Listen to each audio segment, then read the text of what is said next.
Hi guys, and welcome to another session of Honest Talk About Women, where you'll learn tips, tricks, and strategies on how to navigate the minefields of dating and relationships. Don't forget to hit the like button, subscribe to the channel, and also comment in the comments section. It all helps with the YouTube algorithm. If you have a story you want to share with viewers, you can contact me. My email address listed below. So let's get into it. This one's on, will I get my parents' estate upon their death? So just a disclaimer, I'm not offering legal advice.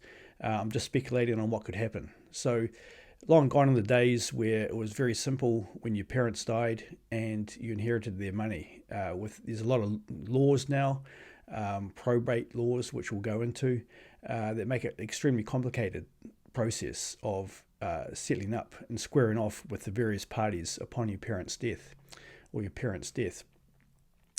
So as people get older, their cognitive abilities start to decline.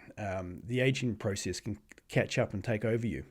And your parents may have been once proud people that had great business acumen and also fantastic administration. But as the rules change, things can become a lot more complicated. And their once fine business acumen and great administration no longer can be up to date with the current requirements and legal requirements of financial administration. And it can lead to quite sloppy administration. So you'll notice that as your parents get older, there's a cognitive decline that sets in, and it's really important that you tidy things up administratively. If you're not financially orientated, then you're going to have to engage a professional to look into it for you. If your parents, another common scenario is when your parents start out, they usually have a lawyer for life or an accountant for life. And as they get older, their accountant dies, their lawyer dies, or both the lawyers and accountants fall back with changing times. They're not up with the play with the current legislation. And there may come a time where you need to step in and get things organised. But for that to happen, you'd need enduring power of attorney. And once that's granted, then you can start organising things and tidying things up. But once again, if this is not your cup of tea, you're going to have to hand it over to professional people that specialise in this sort of stuff.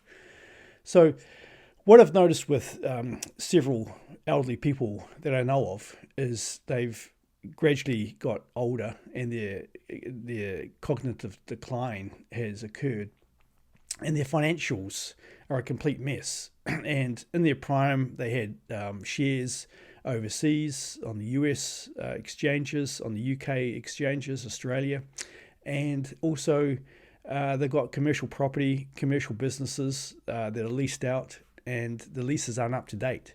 And they don't comply with current building code or warrant of fitness for the buildings and so forth. So there's a lot of things you're going to get tidied up. Otherwise, if you leave this until your parents die or your father or mother dies, it can take 5 to 10 years to unravel all the mess. And it takes a huge amount of time.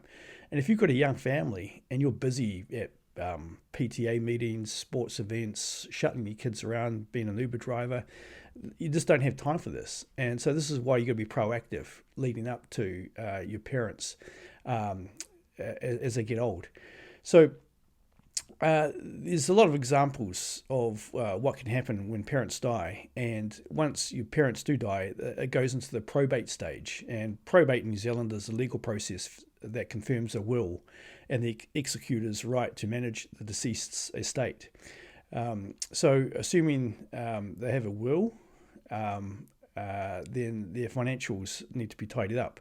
Now, if there's overseas shares, it's a complicated process to sell those, especially when you're dealing with different jurisdictions and you've got the enduring power of attorney or actual power of attorney. There's a lot of forms to fill out, and there's a lot of certification and proof of ID and anti-money laundering rules you've got to follow, especially coming out of the UK.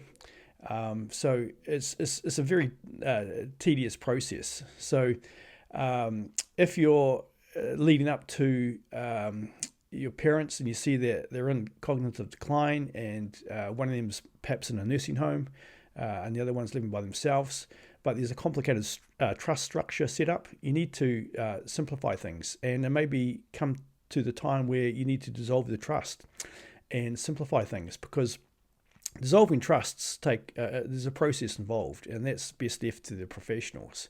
And you need to go through certain processes to follow. And if you're transferring assets out of a trust into a simple company or into people's names, then it's going to be done at market value. Because if it's not done at market value, then the tax department can be on your back, who may consider it a sham transaction to avoid tax, and they can freeze your bank accounts. So once again, you've got to get specialist advice. And sometimes you get involve an array of professionals.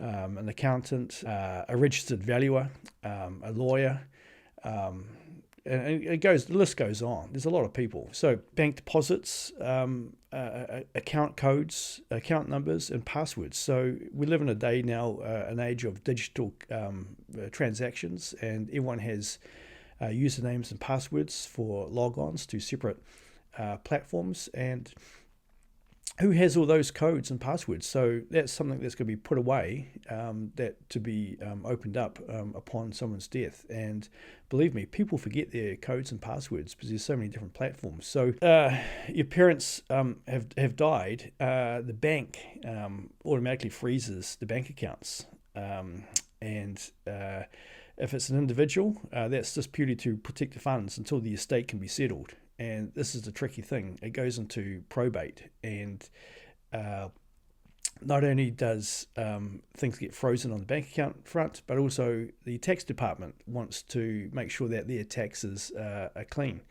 And you can't unfreeze those bank accounts sometimes until the tax department gives the okay. So you pay taxes all your life, and then right at the end, the tax department wants a certificate of compliance to say that all your taxes are paid up to date, and you can unfreeze those bank accounts.